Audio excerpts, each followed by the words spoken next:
part of precedent of the committee. So I would recognize Ms. Sanchez, and then we'll go to Ms. Wolarski. Thank you, Mr. Chairman, and I want to thank all of our witnesses for joining us today. And I'm glad that we've finally had an opportunity to address this urgent issue that should unite Americans across party lines and across demographics.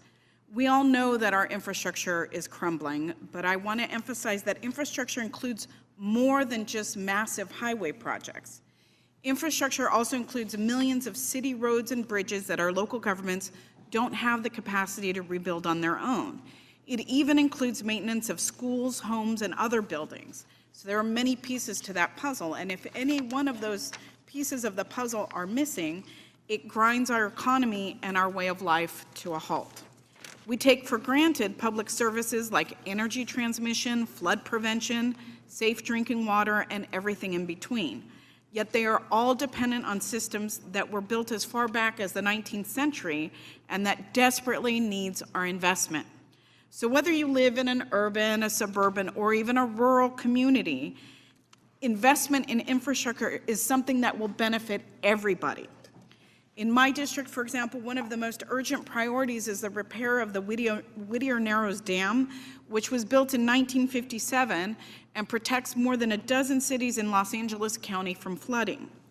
Another is a very small bridge that was built in 1965 that connects Los Angeles and Orange counties that is structurally deficient but carries more than 20,000 vehicles a day.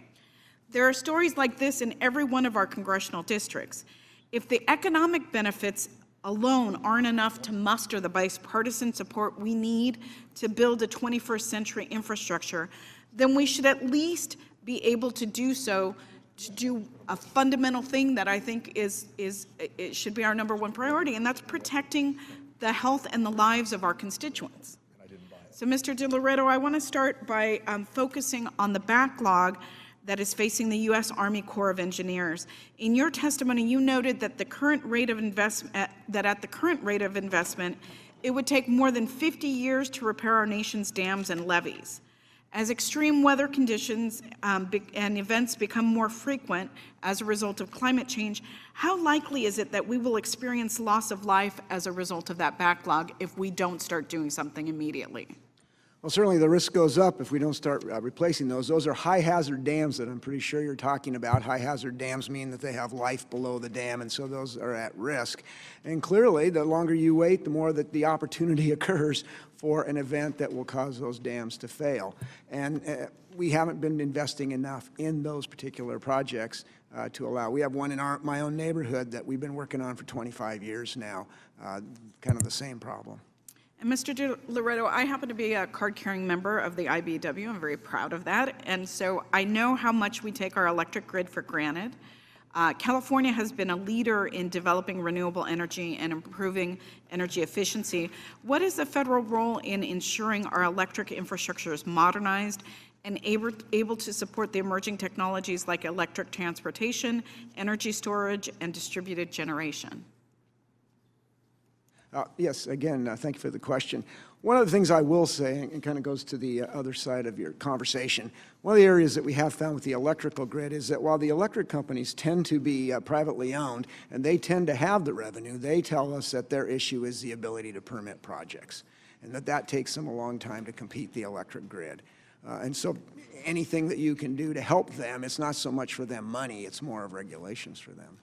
Thank you. And finally, Mr. Trumka, I wanted to just give you an opportunity to respond. There was a response to a question by my colleague, Mr. Smith, where a witness alluded to the downsides of increased union workers doing work, and I'd like you to address that if you can. Are there downsides to using union labor? Microphone, please. There are no downsides. Union labor is the most skilled. One other thing he said was... And the safest. Absolutely. He said that in low-density areas, it would increase cost. But what he fails to understand is he doesn't understand the principle of prevailing wage. Because you take the standard that's there, and that's what is required. Not a higher wage, but the standard that already exists. That's to prevent the federal government from using its buying power to drive down wages as opposed to driving them up.